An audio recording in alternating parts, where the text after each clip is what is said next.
ഇവരുടെ രണ്ടുപേരുടെയും പ്രണയം അറിയാവുന്ന മൂന്നാമതൊരാൾ. അദ്ദേഹം ഇങ്ങനെ ചോദിക്കുവാണ്, ഒരു കാര്യം ചോദിച്ചോട്ടെ?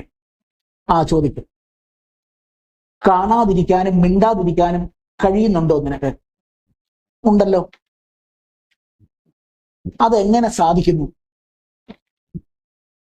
അതിലാണ് പോയിന്റ്. അതെങ്ങനെ സാധിക്കുന്നു? മൂന്നാമതൊരാളെ ചോദിക്കുക. അവൾ എന്നോട് യാത്ര പറഞ്ഞിട്ട് പോയില്ലല്ലോ, പോകുവാന്ന് ബൈ പറഞ്ഞിട്ട് പോയില്ലല്ലോ, മടങ്ങി വരില്ല എന്നും പറഞ്ഞിട്ടില്ല, അവളെ ഓർക്കരുതെന്നും പറഞ്ഞിട്ടില്ല. അതാണ് പോയിന്റ്. തിരിച്ചു വരുമെന്നുള്ള കാത്തിരിപ്പിന് ഞാൻ അവളുടെ പേര് നൽകിയിട്ടുണ്ട്. മനസ്സിലായോ? തിരിച്ചു വരും എന്നുള്ള കാത്തിരിപ്പിന് ഞാൻ അവളുടെ പേര് നൽകിയിട്ടുണ്ട്. ഏത് പ്രണയത്തിലും പല സാഹചര്യങ്ങളിലും ഇവർ തമ്മിൽ അടുക്കാൻ ബുദ്ധിമുട്ടുണ്ടായേക്കാം.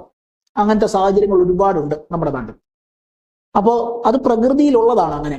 മനസ്സിലായോ? പോകാൻ ഉദ്ദേശിക്കുന്നവര് ഈ ബൈ എന്ന് പറഞ്ഞ് പോകാൻ ഒരു മനസ്സ് കാണിക്കണം. കാര്യകാരണങ്ങൾ കൃത്യമായിട്ട് എക്സ്പ്ലെയിൻ ചെയ്യാൻ പറ്റിയെന്ന് വരികയില്ല.